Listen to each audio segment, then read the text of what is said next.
Glória a Deus. Você pode abrir comigo a sua Bíblia em Gênesis capítulo 4. Exatamente para estimular a nossa leitura bíblica, você certamente, sem sombra de dúvida, vai estar sempre ouvindo uma mensagem que vai estar nos textos que foram lidos durante a semana. Você não vai chegar aqui, você leu Gênesis de 1 até 12 nessa semana, e leu Mateus até 12 também, Gênesis até 15, Mateus até 12. Eu não vou pregar em Sofonias, Miqueias, Malaquias, e nenhum outro texto, a não ser um desses 3 textos que você leu, para que a gente possa acompanhar juntos a leitura bíblica. E se você não tem o hábito de ler, saiba que é muito fácil de ler a Bíblia. 15 minutos por dia. Todos esses 5 capítulos aqui, você vai gastar 15 minutos por dia para ler.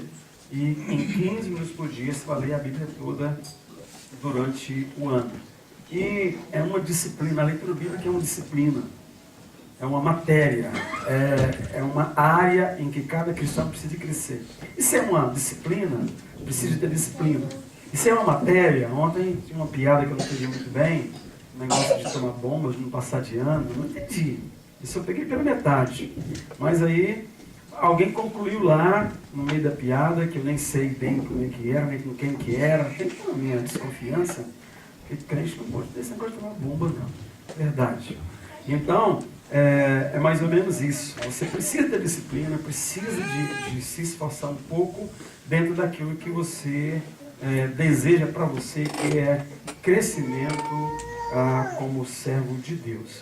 E se você der uma outra olhadinha no boletim, você vai ver lá na outra página, desafios para 2017. Um deles é ler a Bíblia toda. É um desafio que nós estamos fazendo para vocês hoje.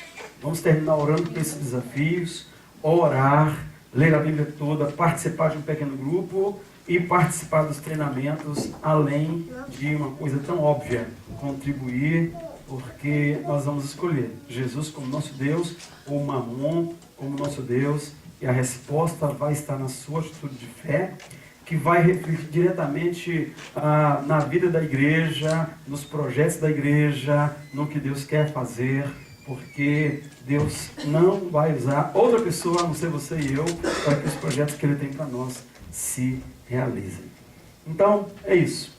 Gênesis capítulo 4, nós vamos começar hoje, já nos esforçando na leitura que faremos nesses dias, né?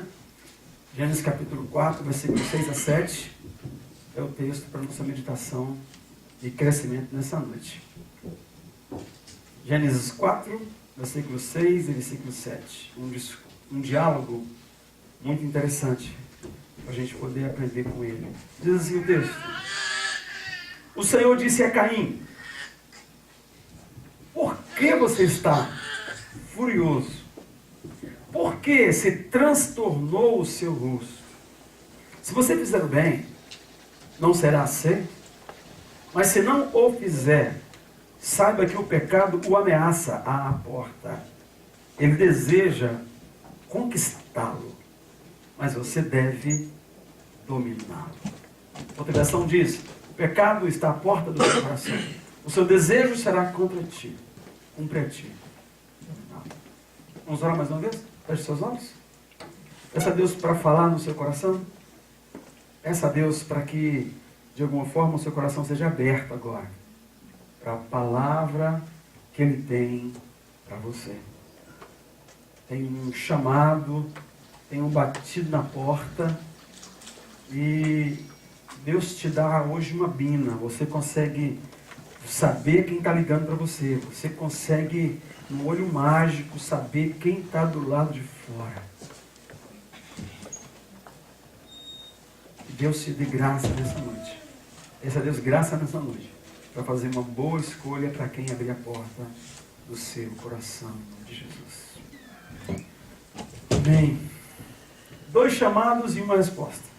Um chamado é esse: Deus, numa conversa com Caim está dizendo para ele que tem alguém do lado de fora da porta do coração dele chamando.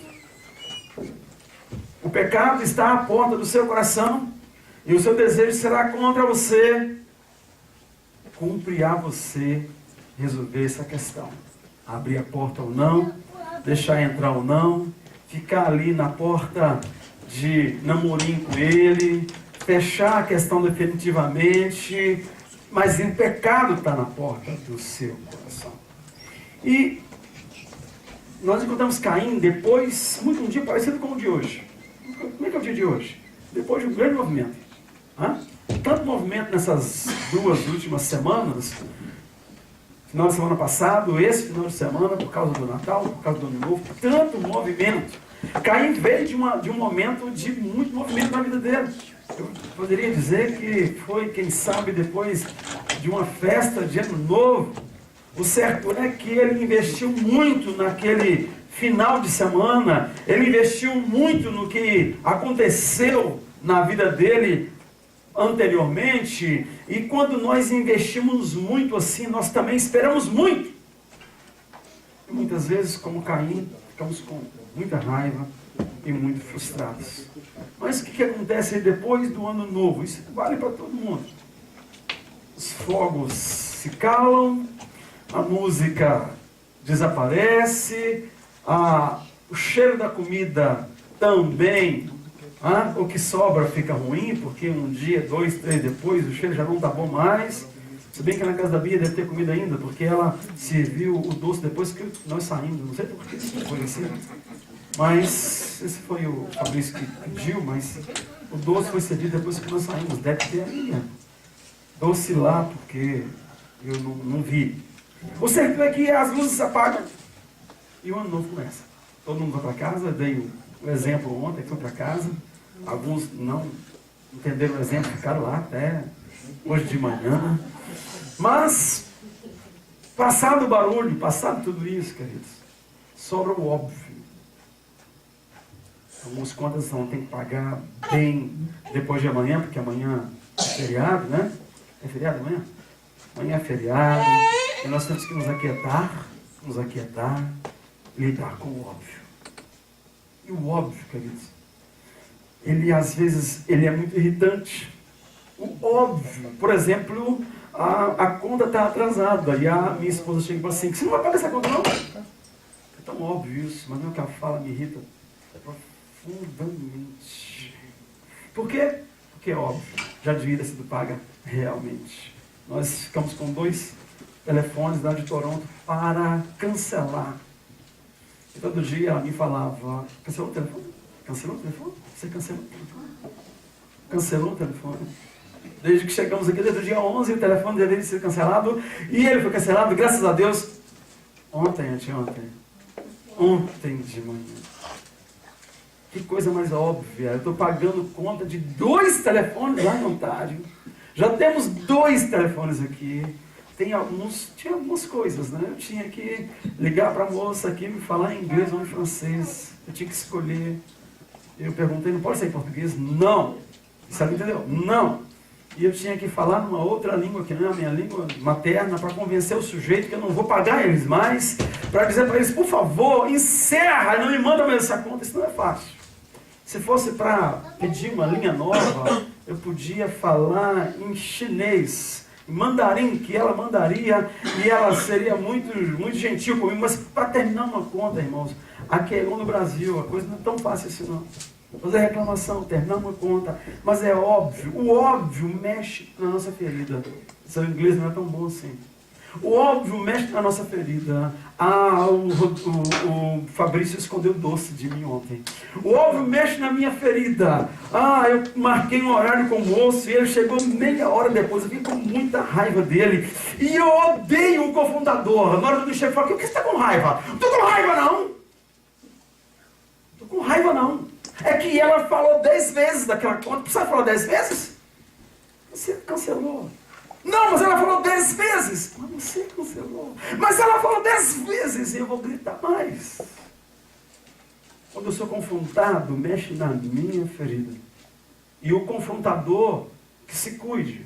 Porque quem aponta o problema, quem aponta o pecado é o grande bandido da história. O que você tem com isso? É a minha vida. E aí eu fico mais bravo ainda. O orgulho aflora e é muito difícil de lidar com essas coisas. Mas que eu faço esquecer? O Fabrício não me deu doce ontem. Mas eu faço esquecer isso. Isso é um negócio para resolver. E aí fica aqui. E não adianta hoje trazer o doce para mim não, porque eu estou com raiva. O orgulho aflora. Agora, irmão, sabe quem confrontou Caim? O próprio Deus. Caim teve uma confrontação que, olha, é muito difícil de você, a raiva e o ciúme, tudo que acontece ali, de você não canalizar de maneira bem responsável, porque na realidade Deus traz para nós uma oportunidade de restauração. Deus sabe dos motivos, dos sentimentos, das agonias. Deus sabe das tensões, das paixões. Deus sabe. Ele oferece uma oportunidade de restauração. Qual que era a situação? Caim e Abel trouxeram ao Senhor, na festa de ano novo deles, uma oferta. A oferta de Abel foi aceita.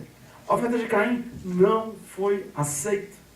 Não me pergunte por quê. Vai ler o texto sagrado. Na 10ª vez você vai ter uma pista. Puxa vida, talvez foi isso. Talvez foi aquilo. Você vai encontrar 1000 possibilidades de resposta. Mas o certo é que a oferta de Caim foi rejeitada. E a oferta de Abel foi aceita. Esse era o fato.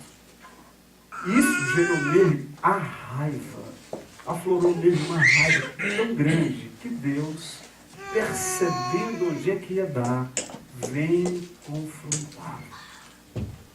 Nessa confrontação, Deus oferece a ele restauração, dizendo: Caim, o pecado está à porta do seu coração. A maneira como o sentimento está crescendo dentro de você, como você está canalizando esse sentimento, isso vai te matar. O seu desejo, o seu sentimento vai te arrebentar. Ou você domina isso. Mais ou menos assim, me entrega isso. Eu estou aqui para carregar esse sentimento. Eu estou aqui porque eu sei que você vai se arrebentar com isso. Se você não fizer isso, você vai ser dominado por esse sentimento. Esse sentimento, que a princípio é tão natural, constituiu depois um grande pecado, porque virou um desejo de matar o irmão dele. Ele, no olhar do irmão dele, ele sentia algumas verdades que não eram verdade, como se o irmão dele estivesse dizendo assim: tá vendo? Você não tem valor nenhum, eu tenho. Você não foi aceito, eu fui. Aquilo tudo estava no coração dele, mas ele atribuía ao outro. Ele estava doente, ele estava adoecendo, ele estava guardando no coração, mas ele atribuía aquilo ao outro. E quando foi confrontado, o orgulho aflora e a coisa fica muito, muito pior. Agora, a questão é o óbvio. E não foi o primeiro óbvio que Deus precisa de confrontar no início da história da humanidade. Como eu falei semana passada, eu não sei quantos 1000 anos se passaram de Gênesis capítulo 1 até Gênesis capítulo 4. Não sei, não tem como medir. Não sei que medida de tempo Deus usou em cada dia, porque o texto fala que ele curtiu cada dia, cada detalhe que ele fez. Não sei, porque o texto fala que 1000 anos para Deus são como um dia são como 1000 anos. E essa coisa entre a nossa medida de tempo cronológica e a medida de Deus, que é tão diferente da nossa, não sei quanto tempo Adão e Eva curtiram o jardim antes de pisar no tomate e Deus vir falar sobre o óbvio. E aí, quando Deus vem falando sobre o óbvio, Adão, que não dava conta do óbvio como eu não dou conta do óbvio, se esconde. Cata a mulher dele, se esconderam os dois, e Deus entra pelo jardim na virada do dia, como via sempre, e procura Adão: onde estás? E ele finge de árvore, finge de morto, finge de qualquer coisa, para não passar por aquele momento de confrontação. Mas Deus então vem até Adão, e Adão então começa agora naquele momento a colocar a responsabilidade no outro. A mulher que tu me deste. E aquela mulher coloca a responsabilidade no outro. Ah, foi a serpente que me enganou. E a serpente que já tinha tido a confrontação dela lá atrás. Ela simplesmente escuta o veredito e as coisas foram muito complexas naquela mesa redonda de Gênesis capítulo 3. Agora em Gênesis capítulo 4, Deus veio para Caim como um pai preocupado com um filho adulto. Porque uma coisa, queridos, é um filho que é uma criança. Quando eu vou chamar a atenção de uma criança, eu vou até ela e eu vou resolver o problema com ela. Mas quando eu vou chamar a atenção de um filho adulto, é outra história. Quando seu pai te liga de lá, ele fica assim, cheio de dedos. Eu lembro do meu pai um dia que nós decidimos, minha mulher não tinha juízo, decidiu, ela deixou eu sair da Caixa Federal. Emprego lá naquela época, não vou falar quando é que foi lá em meados de 90, 95. E aí meu pai, que passou 30 anos dentro da empresa, eu falei que ia sair da Caixa Federal, ele falou assim, o quê? Um emprego estável, um salário dos melhores, um plano de saúde desse, você sair da empresa. Pai, Deus colocou no nosso coração um tanto de coisa, e tem a profissão, tinha terminado o meu curso de psicologia, e o ministério ia ser consagrado naqueles dias, e não dava para fazer tudo ao mesmo tempo, e nós decidimos sair da Caixa Federal. Meu pai ficou mal. Mas se eu tivesse 15 anos, para você sair da escola, eu tinha ganhado uma surra, irmãos. E eu precisava de um dentista logo em seguida. Naquele tempo a coisa era muito mais fácil de resolver do que hoje. Cheio de dedinhos, como menino. Se aos 15 anos falasse, pai, tu sonho da escola. Que era, obviamente, uma ideia maluca. Tanto na cabeça dele era maluco sair da Caixa Federal naquela ocasião. Mas, então Deus vem cheio de dedos com o filho adulto. Porque ele sabia que ele estava numa furada. E com o filho adulto, você não pega pela orelha, você aconselha. É isso que Deus faz com Caim e faz com você e comigo. E nós muitas vezes ouvimos de Deus várias confrontações, várias coisas óbvias que nos mantiveram com raiva. Ao invés de pegar carona na restauração, nós deixamos o nosso coração caminhar por outros rumos. Porque o que Caim fez foi manter o coração duro. Ele podia ter de volta o coração puro, mas ele decidiu manter o coração duro. Ele podia parar, voltar atrás, começar de novo com o irmão dele, com a maneira de pensar, de adorar, de trazer para o altar a oferta, mas ele decidiu fazer a coisa do jeito dele.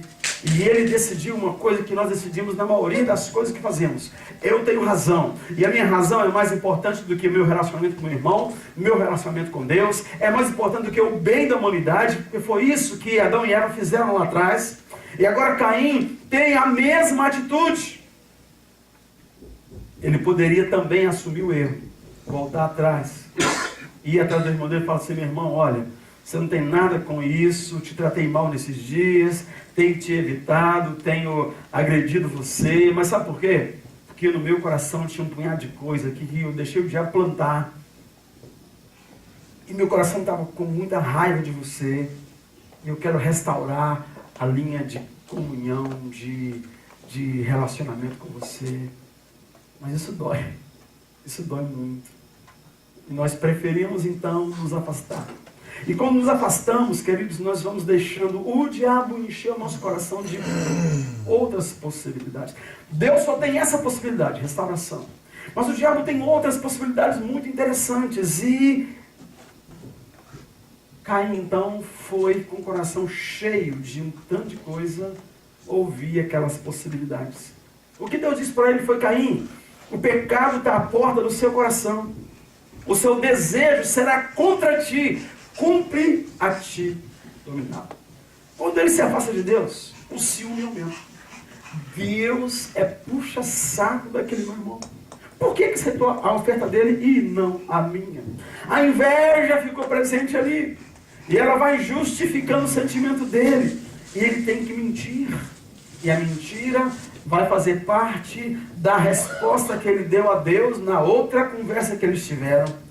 Covardia. Ele traz o seu irmão, ele convida o irmão, ele finge que está tudo bem, convida o irmão para uma situação e com uma pedra ele mata o seu irmão uma situação de medo, de insegurança que está presente nos nossos relacionamentos. Na maioria dos nossos relacionamentos, nós precisamos de ter coragem, a ousadia de falar: estou com medo, estou inseguro, não estou dando conta, não consigo isso. É muito para mim, essa confrontação, essa questão, esse raio-x dentro de mim. E tudo isso, queridos, levou Caim a matar Abel.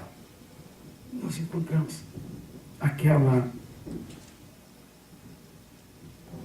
trágica história.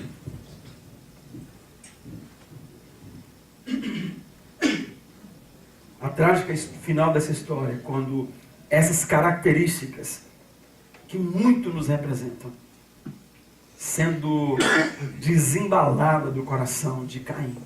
E aquilo confirma o que Deus havia falado no capítulo anterior e providenciado no capítulo anterior. E a verdade é: o homem está perdido e precisa de um Salvador. Alô, você veio?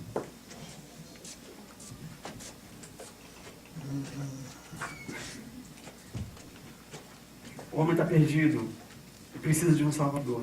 Essa verdade... Você quer falar comigo? Escolher, você vai ficar aqui. Essa verdade precisa de ser entendida.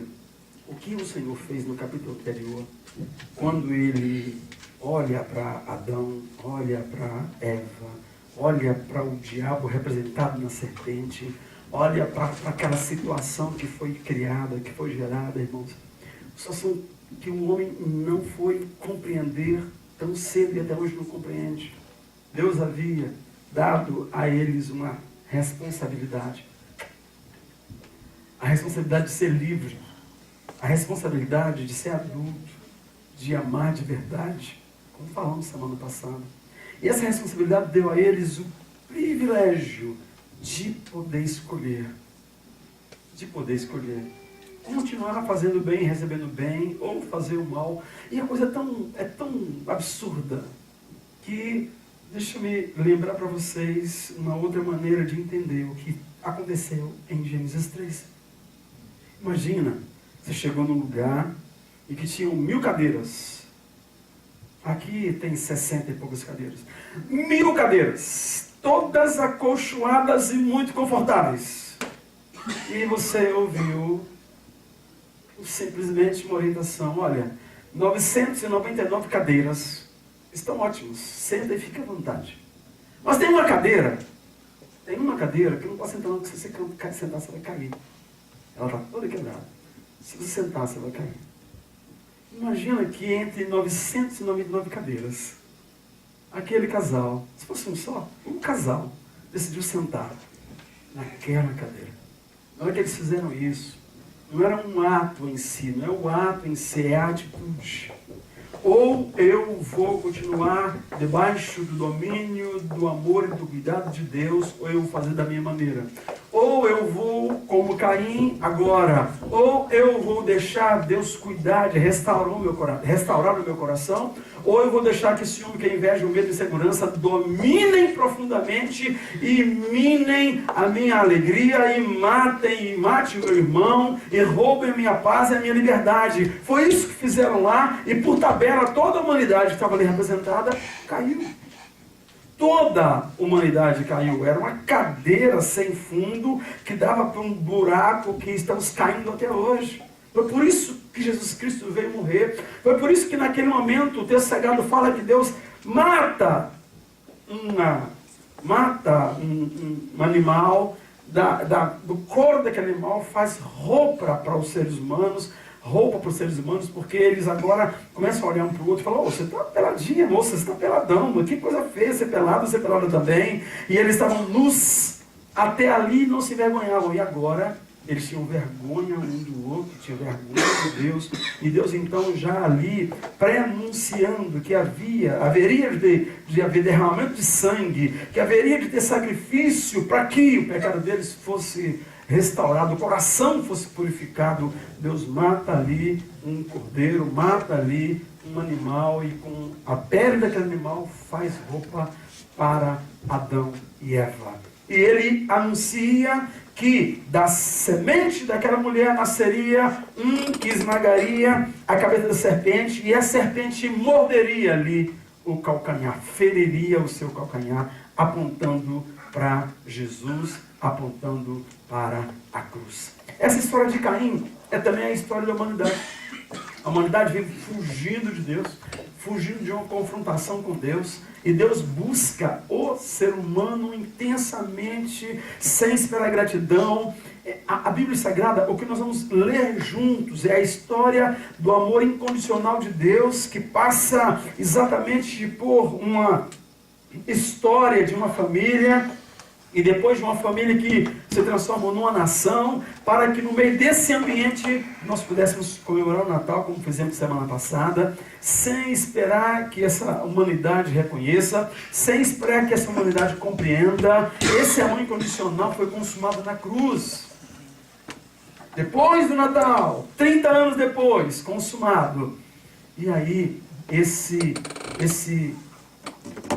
essa consumação vai aparecer de uma maneira muito especial lá em Apocalipse capítulo 3, versículo 18, quando Jesus diz: eis que estou à porta e bato. Se alguém ouvir a minha voz e abrir a porta, eu entrarei, cearei com ele e ele comigo. Cá atrás tem um chamado. E o que Deus falou com Caim é uma palavra que vale para você e para mim, porque o coração seu e meu é igual ao de Caim, irmãos. Igualzinho de Caim.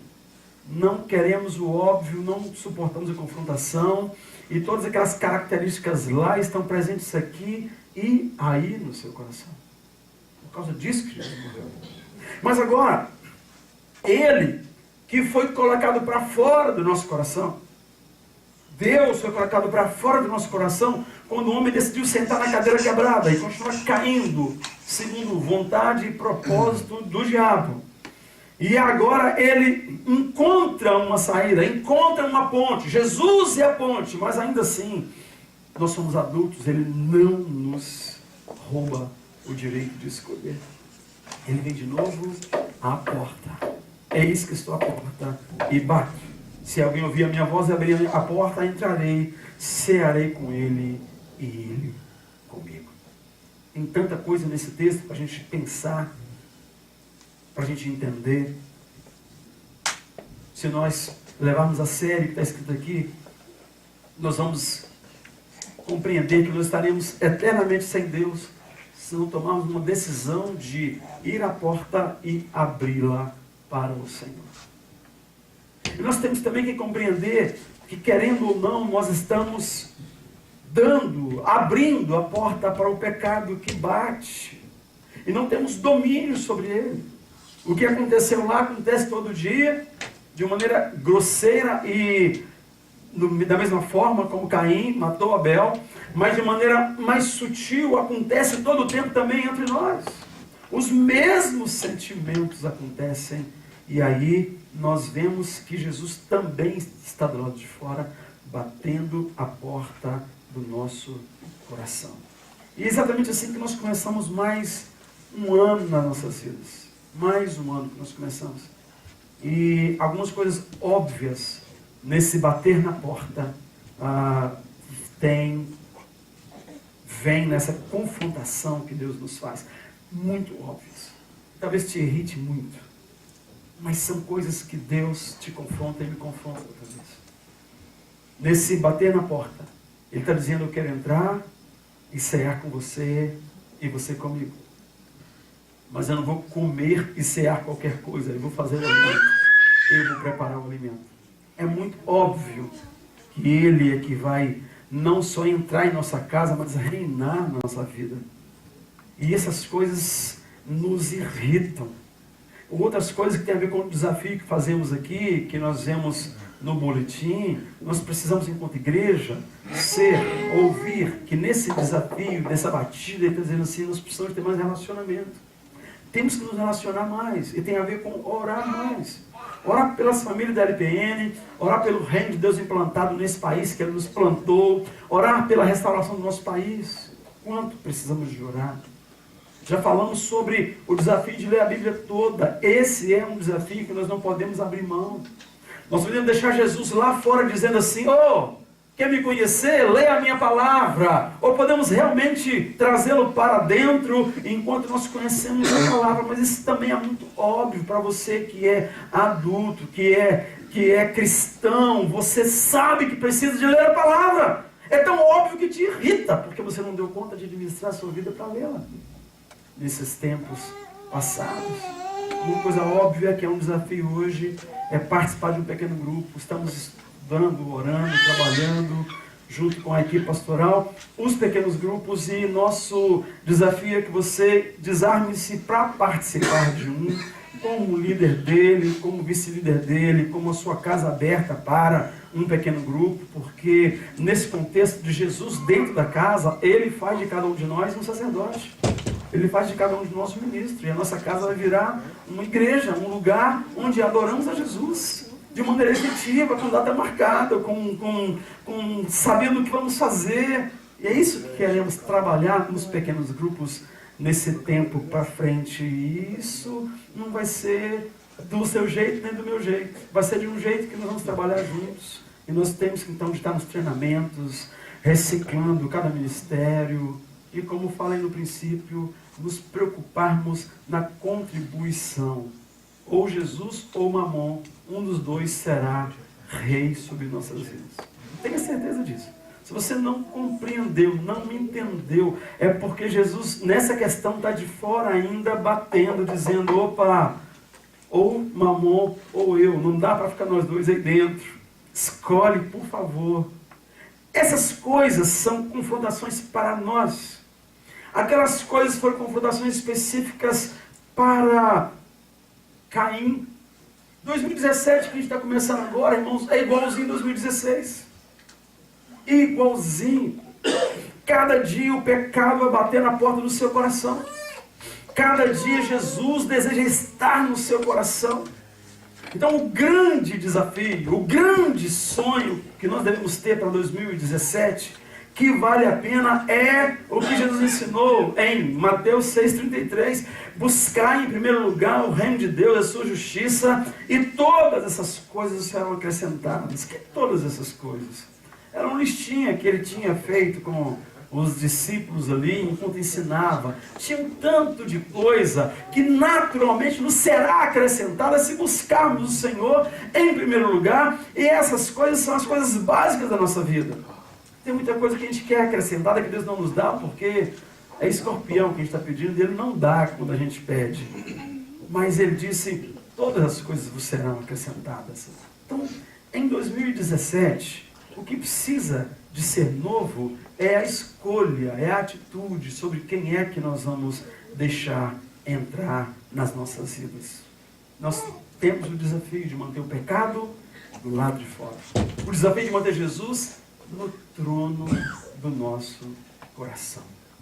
Nós queremos orar agora por isso, pelos desafios que são propostos para a igreja, mas antes disso, e mais profundo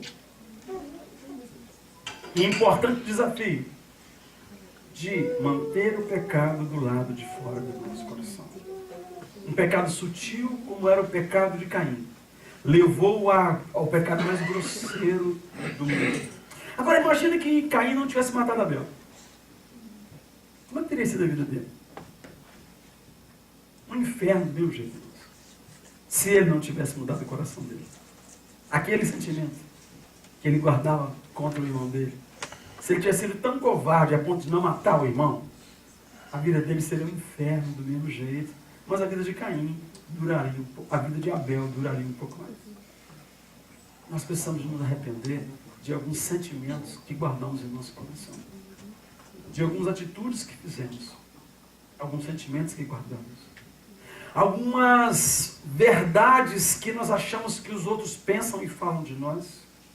Algumas verdades que realmente são verdade. Eles falam de nós, eles estão certos, porque nós fizemos, nós erramos mesmo, mas Caim achava que Abel achava dele, e isso levou a matar o próprio irmão, depois que a sua vida era um inferno, porque ele manteve o pecado do lado de dentro do coração dele. Ciúme, inveja, mentira, covardia, medo, insegurança são pecados que nos levam a matar, a fugir a uma vida solitária. E Deus quer nos tirar desse inferno. Antes que você mate alguém, antes que alguém te mate, antes que você mate o seu casamento, antes que você mate o relacionamento com o seu irmão, antes que você mate o seu privilégio de ser pai, antes que você mate o seu privilégio de ser mãe, então vamos trazer, vamos deixar Deus, que só veio até nós, porque Ele nos conhece. Vamos deixar Deus levar o que Ele veio buscar. Ele nos confronta porque Ele nos conhece. Ele sabe que está pesando. Ele sabe que está demais. E por causa disso Jesus morreu. Nós precisávamos de um Salvador. Nós precisamos de um Salvador. Nós precisamos hoje tomar a decisão de seguir Jesus. Essa é a decisão principal. De todas as confrontações feitas para a igreja hoje, podemos repeti-las o ano inteiro, vocês vão cansar delas, mas tem uma coisa que é para hoje. Nós precisamos decidir seguir Jesus. Precisamos decidir abrir o coração, a porta do coração para Jesus e falar: Jesus, entra e reina. Entra, toma conta da minha vida. Quero te convidar a ficar de pé junto comigo.